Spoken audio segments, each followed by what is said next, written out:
each side has done both things. They're both teaching each other the lesson because we only resent things on the outside that represent parts of us on the inside that we are ashamed of. Well, if we pay close attention to the media today, we certainly see a little sensationalisms going on and a lot of high polarities going on dealing with the war and peace issues in the Middle East and possibly Ukraine and Russia. And there's other parts of the world that this is happening too, but they're not necessarily in the media. Whatever gets the most attention ends up in the media, right? That's the one that gives the most, whatever will sell the media is the one that's focused on. Ukrainian war and the Russian war is a bit diminished now because the Israeli and Palestinian wars got more media worthiness. But anyway, it's interesting about human behavior. I would like to make a comment about it because I see the same things in individuals as I see in collectives. When an individual is living by priority, doing something deeply meaningful, doing something that's fulfilling, and feel like it's achieving or they're achieving their objective in life, they're more stable, they're less volatile, they're more fulfilled, and they're able to withstand emotional vicissitudes and they don't react. But the second they're not feeling that they're fulfilling their objectives and not feeling fulfilled, they tend to go down into their amygdala response, the subcortical area of the brain, and they go into survival. And imagine this, if you're at work and you prioritize your day and you're very, very inspired by the day and you really knock it out of the ballpark and you get everything done on your agenda and your list of priorities. And then you go, wow, I'm on top of the world today. Things are great. And then you come home and there's all kind of chaos at home. You can manage it and handle it because you're still in your executive function and governed. But if you go into work that day and you got bombarded by all kind of things and put fires out all day and never got to the agenda, never got anything priority done, you come home, you're going to be part of the problem. You're going to be emotionally reactive and you're probably going to go to extremes in emotion. Well, the same thing goes on in societies collectively. When a country or people in the country feel that they're fulfilling their objectives and achieving their aims and feeling grateful for life, they can handle lots of changes and challenges that go on in their life. They're more resilient and adaptable. But when they're not, and they feel that they're not fulfilling what's meaningful, or their goals and objectives, whether they're fantasies or real, but when they're not doing it, they get emotional, they get angry. And when they do, they go into their amygdala. And when they get in their amygdala, they start becoming subjectively biased and misinterpret the information around them and react instead of proact. We have kind of two types of thinking process. We have systems one thinking, which is emotional reaction before we think, and we have systems two thinking where we think objectively before we react. Well, right now you can see that there's a bit of emotional reaction, not as much thinking going on sometimes. A lot of people are just reacting impulsively and instinctively, and they're setting up fantasies of world peace and nightmares of war, and they're highly polarized. Whenever we're highly polarized and blind with subjective bias, or any of the biases there's 180 of them, we tend to make decisions that aren't necessarily thoughtful. And then what we do is we get an individual, usually if you look at the collective society, the majority of people are kind of neutral, just like in Palestine and Israel. The majority of people, Palestinian or Israeli, live by each other. They're friends with each other. They get along with each other.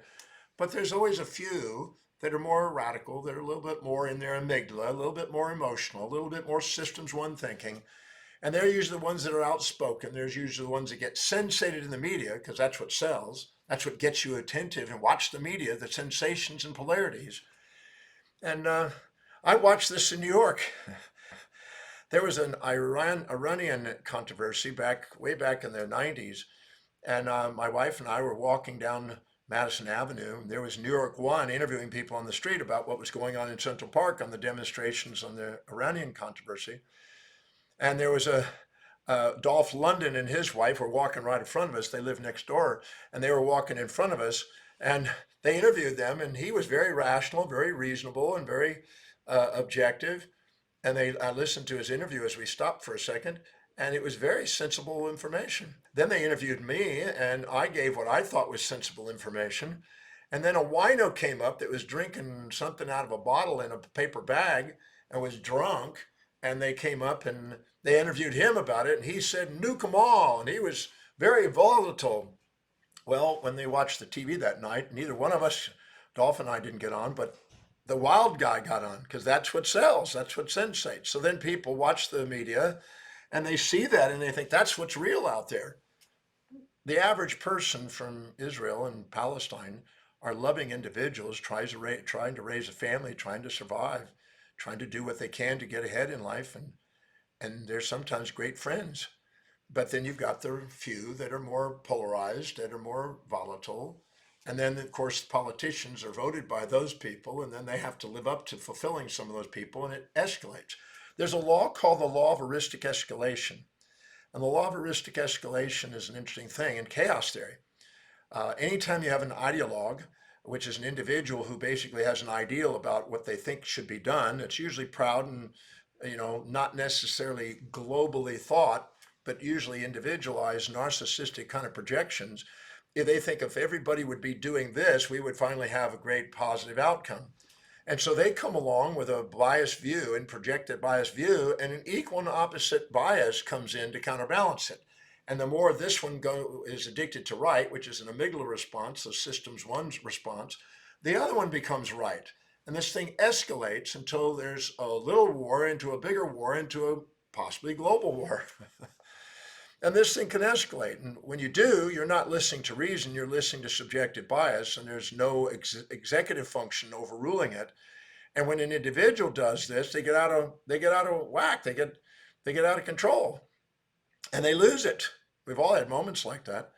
And the same thing sometimes goes on in a collective society. Even governments do that. They're like an individual. They can get out of their executive function, go into their amygdala, go into subjective bias, get into high polarities, want to be addicted to being right, project their values onto others. Then the other escalation occurs that projects their values back, and you get black and white thinking. They're evil, I'm good. They think you're evil, and they're good.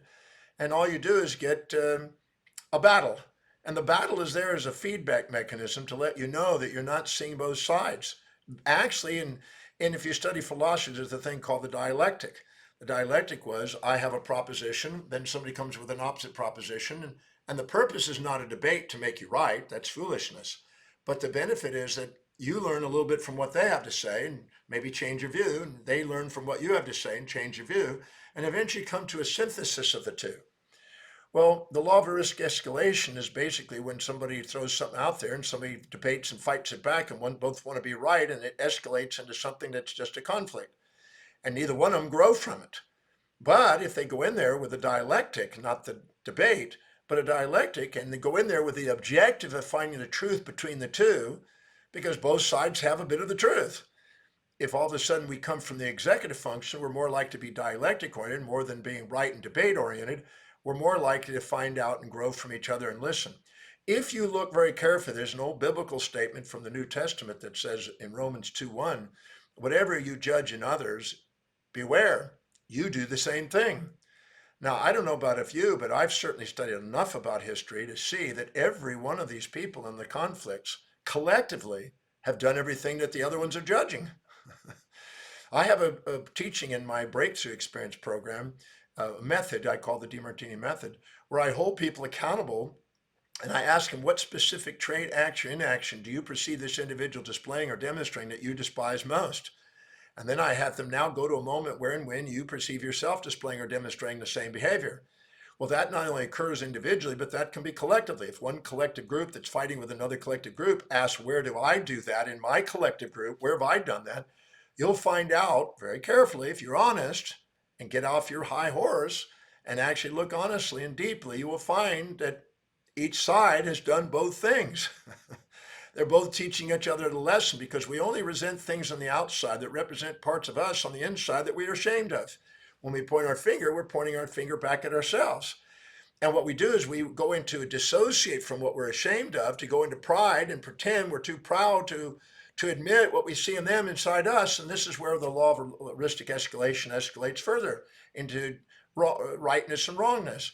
Instead of actually owning the trait, calming it down, taking on what you have condemned. And when you actually realize that whatever you condemn in others, you tend to breed, attract, and become until you eventually get humbled and realize it's you. So each side is doing the very thing the other side is claiming. And I try to teach that to my students, and I've shown that in thousands and thousands of people around the world, and it works on a collective scale also. The sociology and the laws of sociology are reflections of social individuality. So, my advice for these conflicts as an individual, you teach best by exemplification. If you get escalated and get all emotional and want to take a side, all you're doing is adding to the very conflict that you think you'd like to stop. But the reality is that we grow most at the border of support and challenge and peace and war, you might say. So just know if you calm it down yourself, within yourself, and each individual takes on the responsibility to calm down their own emotions and not take an exaggerated side, you're likely to assist us in resolving the conflict and moving forward and both growing and maturing and seeing to both sides and coming up with some sort of objective, real solution. You're solution oriented when you see both sides. You're problem oriented when you see one side. And that's all it is missing information. So just wanted to share a message on that, just in case that might be of help to your perception. The greatest teacher is exemplification. If you exemplify a more stable life and be willing to see both sides and realize that all the people involved are just human beings, they want to be loved and they want to be who they are and they want to fulfill their lives. Don't put labels on people. You know, Palestinians and Israelis and Russians and Ukrainians are all loving individuals doing what they can to try to survive. They have ideologies, and if you get staunchly addicted to being right in your ideology, you escalate the equal and opposite ideology in order to teach you the lesson of not being proud. When you're proud, you're not authentic. When you're ashamed, you're not authentic. When you're being loved, you're authentic. So that's something to consider when you're watching and taking a side. If you take a side and make somebody wrong and point your finger, it's you. Look at yourself and then look again and realize that you're adding to the escalation. If you actually take the time to govern yourself, you assist people in governing themselves. So it's a triple effect. If you love yourself and govern yourself, you help other people do the same. Just want to share that message in case that's useful in your particular situation. But just know that there's deep inside all these people, they're not the labels we make, they're human beings that want to fulfill their lives. Keep that in mind when you're thinking about what's going on and beware of the sensationalism that media does. They sell polarities, not necessarily objective truths.